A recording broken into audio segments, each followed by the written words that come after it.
Ladies and gentlemen, האנרגיות לא צריכות להיות נמוכות. נכון, מתחילה שנה ועדיין לא ירדתם במשקל. ונכון שהמחשבה על דיאטה ניסיתם כבר אותה. ולטווח הארוך היא לא כל כך הצליחה.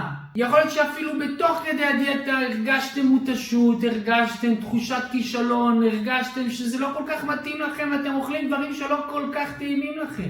הנה ההתחייבות שלי. בתהליך של ליווי שלי בקורס לירידה במשקל אנחנו נעשה את זה אחרת לגמרי. דרך שמתאימה לכם, שהיא כיפית, שהיא מובילה אתכם לתוצאות ארוכות טווח, שאתם אוכלים אוכל שכיף לכם ומתאים לכם לאכול. מה יקרה בתוכנית הליווי? אתם תכירו את עצמכם יותר טוב, תלמדו את מבנה האישיות שלכם בצורה לא שיפוטית, פשוט איך אתם עובדים. תלמדו לזהות מה הסיבות לתגובות שלכם ולהפוך חולשה לחוזקה ולרדת במשקל. למה איתי תצליחו בתוכנית לירידה במשקל?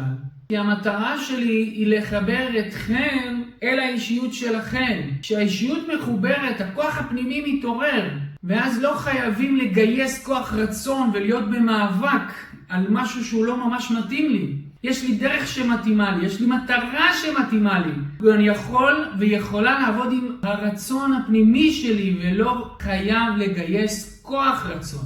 האישיות מתגייסת כי היא מתרגשת. תחוו תחושת הצלחה בירידה במשקל, שבעזרת השם תלווה אתכם לכל החיים בהקשרים גם אחרים. תלחצו כאן למטה ותצטרפו אליי.